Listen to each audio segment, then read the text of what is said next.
الحمد لله الذي أنزل على عبده الكتاب ولم يجعل له عوجا قيما لينذر بأسا شديدا من لدنه ويبشر المؤمنين الذين يعملون الصالحات أن لهم أجرا حسنا ماكثين فيه أبدا وينذر الذين قالوا اتخذ الله ولدا ما لهم به من علم ولا لآبائهم كبرت كلمة تخرج من أفواههم إن يقولون إلا كذبا فلعلك باخع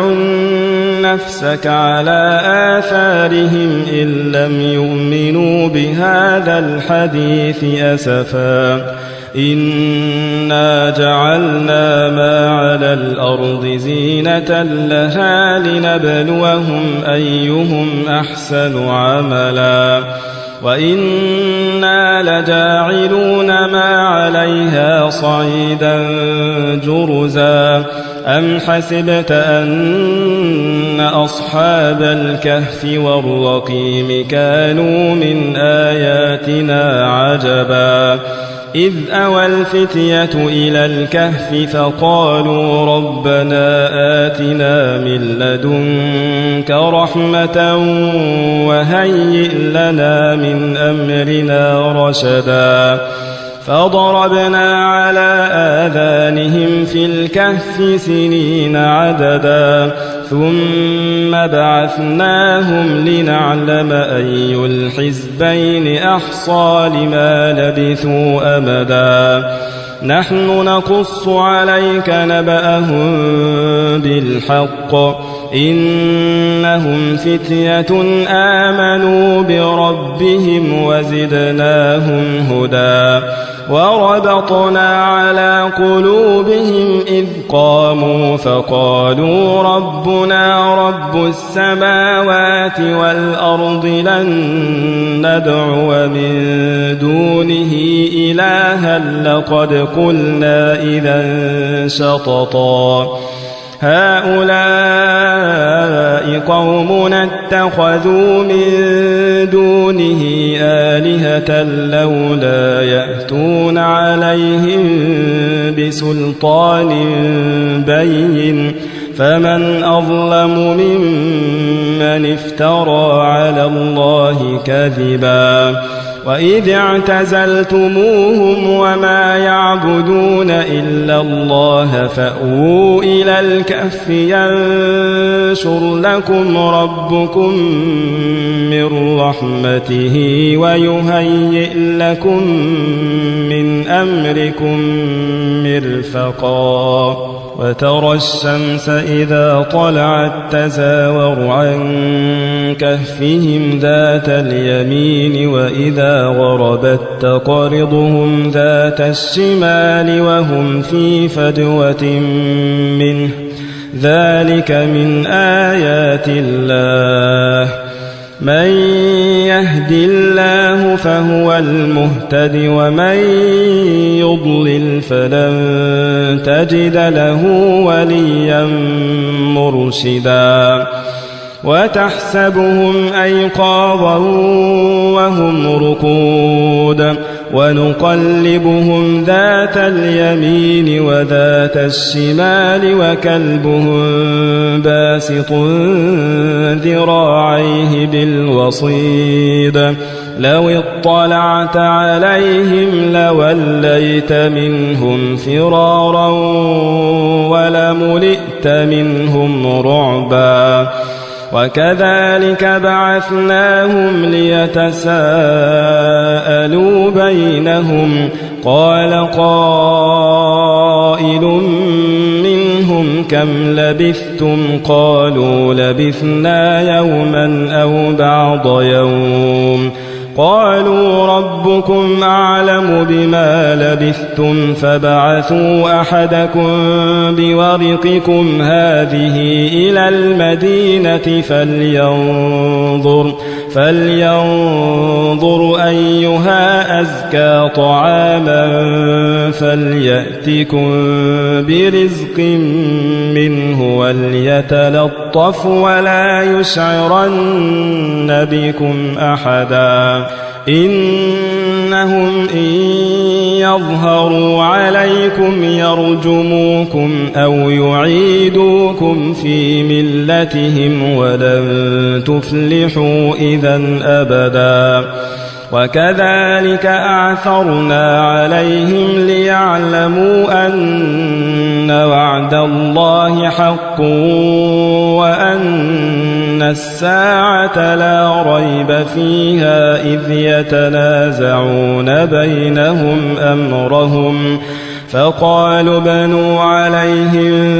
بنيانا ربهم أعلم بهم قال الذين غلبوا على أمرهم لنتخذن عليهم مسجدا سيقولون ثلاثة رابعهم كلبهم ويقولون خمسة سادسهم كلبهم رجما بالغيب ويقولون سبعة وثامنهم كلبهم قل ربي أعلم بعدتهم ما يعلمهم إلا قليل فلا تمار فيهم إلا مراء ظاهرا ولا تستفت فيهم منهم أحدا ولا تقولن لشيء إني فاعل ذلك غدا إلا أن يشاء الله واذكر ربك إذا نسيت وقل عسى أن يهديني ربي لأقرب من هذا رشدا ولبثوا في كهفهم 300 سنين وازدادوا 9 قل الله أعلم بما لبثوا له غيب السماوات والأرض أبصر به وأسمع ما لهم من دونه من ولي ولا يشرك في حكمه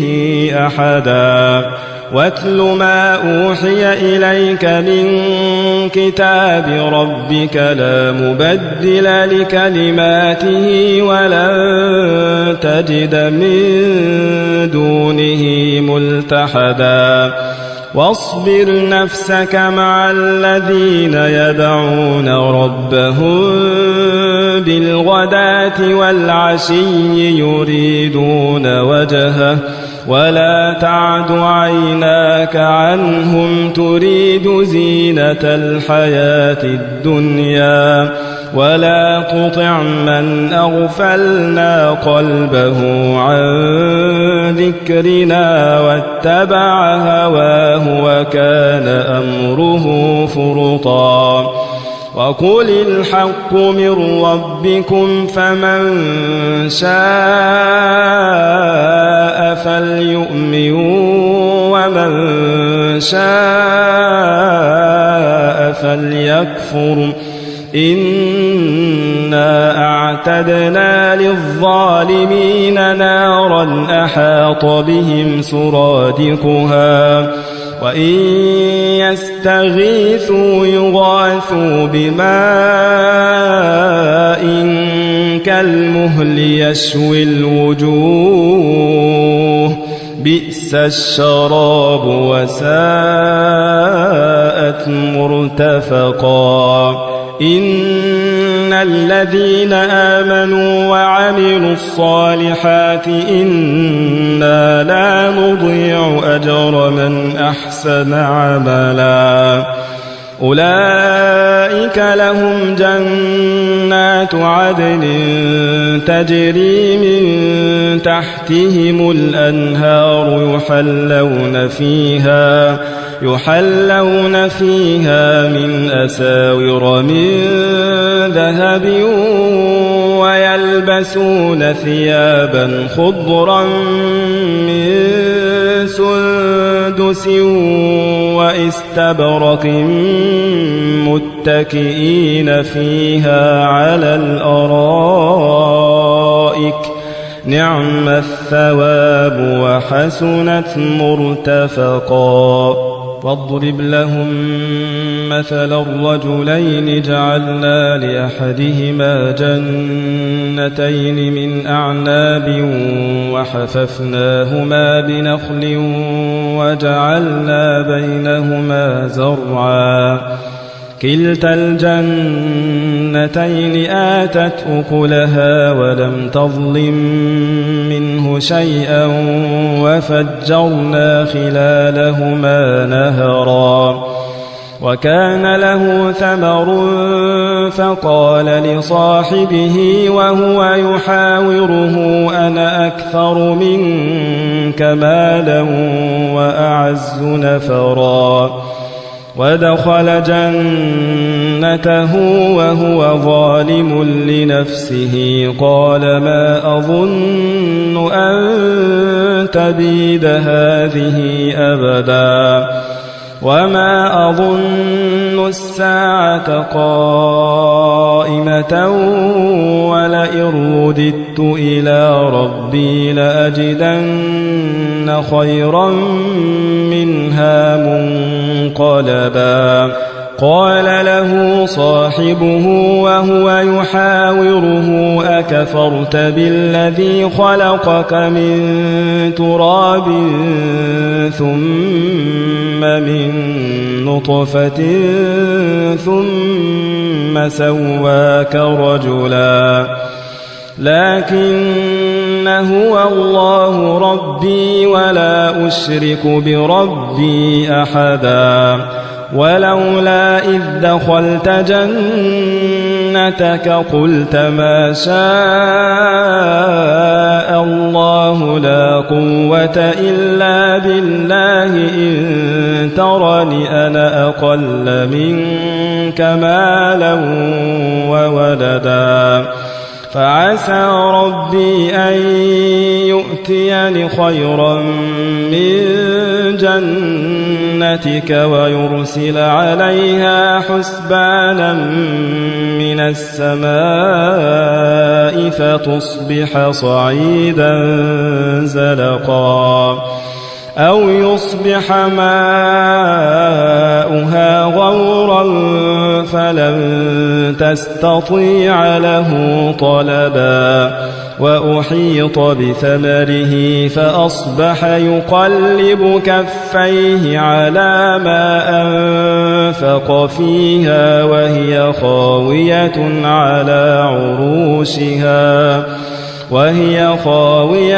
على عروشها ويقول يا ليتني لم أشرك بربي أحدا ولم تكن له فئة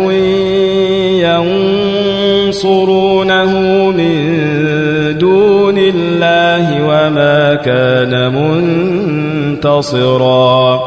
هنالك الولاية لله الحق هو خير ثوابا وخير عقبا واضرب لهم مثل الحياة الدنيا كماء أنزلناه من السماء فاختلط به نبات الأرض فأصبح هشيما تذروه الرياح وكان الله على كل شيء مقتدرا المال والبنون زينة الحياة الدنيا والباقيات الصالحات خير عند ربك ثوابا وخير أملا ويوم نسير الجبال وترى الأرض بارزة وحشرناهم فلم نغادر منهم أحدا وعرضوا على ربك صفا لقد جئتمونا كما خلقناكم أول مرة بل زعمتم أن لن نجعل لكم موعدا ووضع الكتاب فترى المجرمين مشفقين مما فيه ويقولون يا ويلتنا ما لهذا الكتاب لا يغادر صغيرة ولا كبيرة إلا أحصاها ووجدوا ما عملوا حاضرا ولا يظلم ربك أحدا وإذ قلنا للملائكة اسجدوا لآدم فسجدوا إلا إبليس كان من الجن ففسق عن أمر ربه أفتتخذونه وذريته أولياء من دوني وهم لكم عدو بئس للظالمين بدلا ما أشهدتهم خلق السماوات والأرض ولا خلق أنفسهم وما كنت متخذ المضلين عضدا ويوم يقول نادوا شركائي الذين زعمتم فدعوهم فلم يستجيبوا لهم وجعلنا بينهم موبقا ورأى المجرمون النار فظنوا أنهم مواقعوها ولم يجدوا عنها مصرفا ولقد صرفنا في هذا القرآن للناس من كل مثل وكان الإنسان أكثر شيء جدلا وما منع الناس أن يؤمنوا إذ جاءهم الهدى ويستغفروا ربهم إلا أن تأتيهم سنة الأولين أو يأتيهم العذاب قبلا وما نرسل المرسلين إلا مبشرين ومنذرين ويجادل الذين كفروا بالباطل ليدحضوا به الحق واتخذوا آياتي وما أنذروا هزوا ومن أظلم ممن ذكر بآيات ربه فأعرض عنها ونسي ما قدمت يداه إنا جعلنا على قلوبهم أكنة أن يفقهوه وفي آذانهم وقرا وإن تدعهم إلى الهدى فلن يهتدوا إذن أبدا وربك الغفور ذو الرحمة لو يؤاخذهم بما كسبوا لعجل لهم العذاب بل لهم موعد لن يجدوا من دونه موئلا وتلك القرى أهلكناهم لما ظلموا وجعلنا لمهلكهم موعدا وإذ قال موسى لفتاه لا أبرح حتى أبلغ مجمع البحرين أو أمضي حقبا فلما بلغا مجمع بينهما نسيا حوتهما فاتخذ سبيله في البحر سربا فلما جاوزا قال لفتاه آتنا غداءنا لقد لقينا من سفرنا هذا نصبا قال أرأيت إذ أوينا إلى الصخرة فإني نسيت الحوت وما أنسانيه إلا الشيطان أن أذكره واتخذ سبيله في البحر عجبا قال ذلك ما كنا نبغي فارتدا على آثارهما قصصا فوجدا عبدا من عبادنا آتيناه رحمة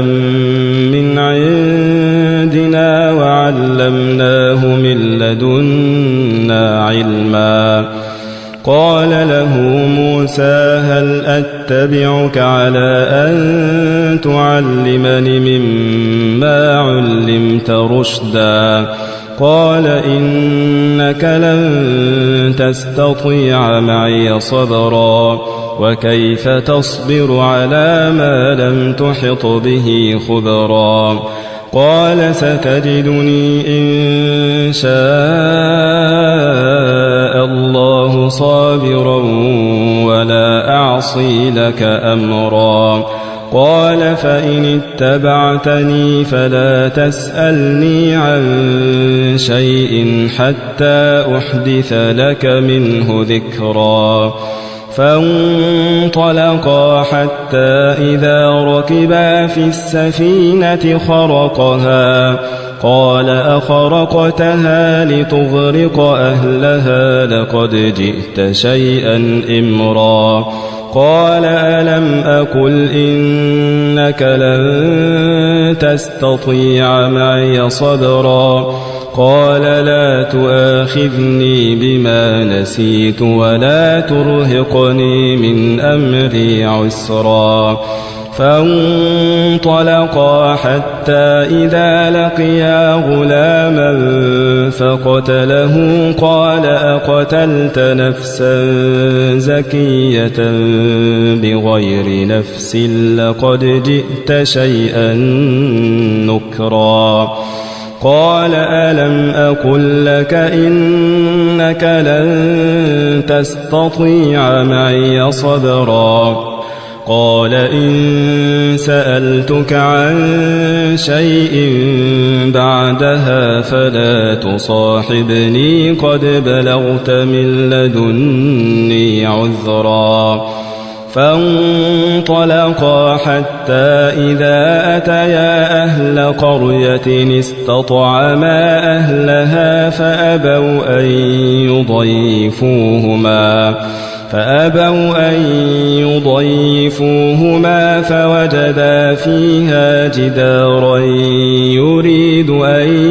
ينقض فأقامه قال لو شئت لاتخذت عليه أجرا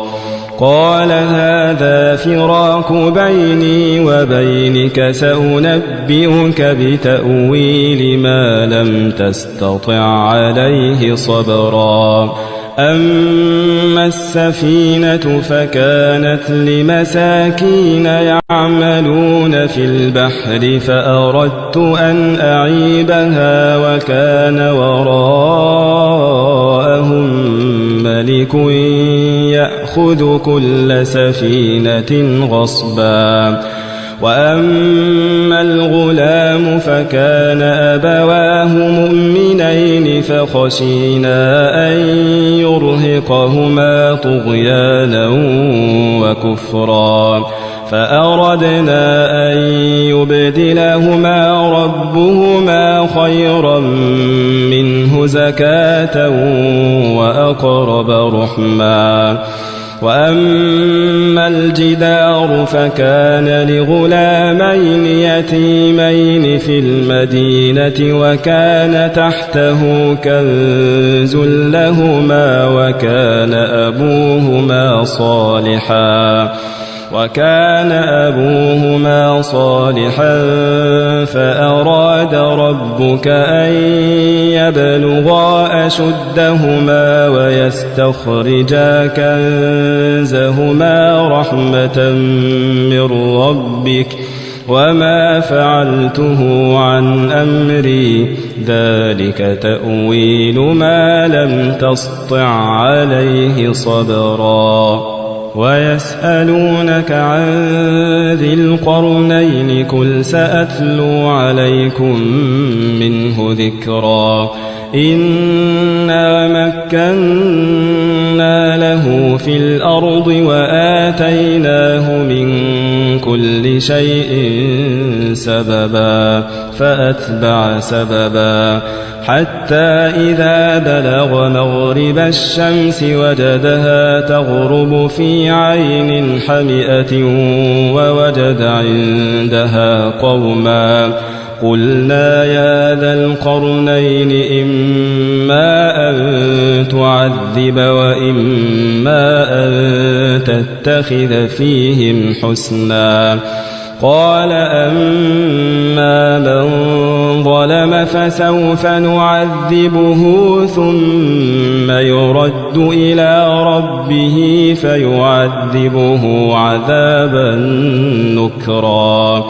وأما من آمن وعمل صالحا فله جزاء الحسنى وسنقول له من أمرنا يسرا ثم أتبع سببا حتى إذا بلغ مطلع الشمس وجدها تطلع على قوم لم نجعل لهم من دونها سترا كذلك وقد أحطنا بما لديه خبرا ثم أتبع سببا حتى إذا بلغ بين السدين وجد من دونهما قوما لا يكادون يفقهون قولا قالوا يا ذا القرنين إن يأجوج ومأجوج مفسدون في الأرض فهل نجعل لك خرجا على أن تجعل بيننا وبينهم سدا قال ما مكني فيه ربي خير فأعينوني بقوة أجعل بينكم وبينهم ردما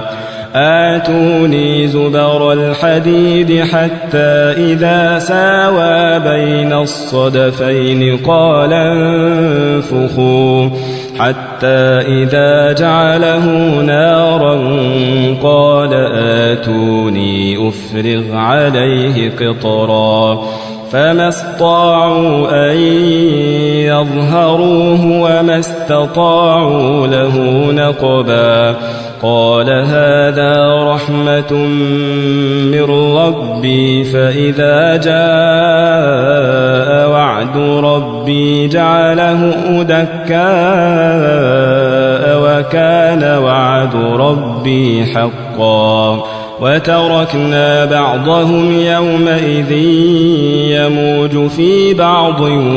ونفخ في الصور فجمعناهم جمعا وعرضنا جهنم يومئذ للكافرين عرضا الذين كانت أعينهم في غطاء عن ذكري وكانوا لا يستطيعون سمعا أفحسب الذين كفروا أن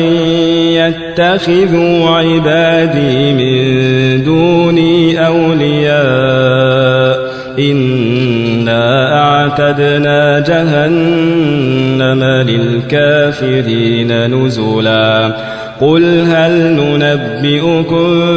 بالأخسرين أعمالا الذين ضل سعيهم في الحياة الدنيا وهم يحسبون أنهم يحسنون صنعا أولئك الذين كفروا بآيات ربهم ولقائه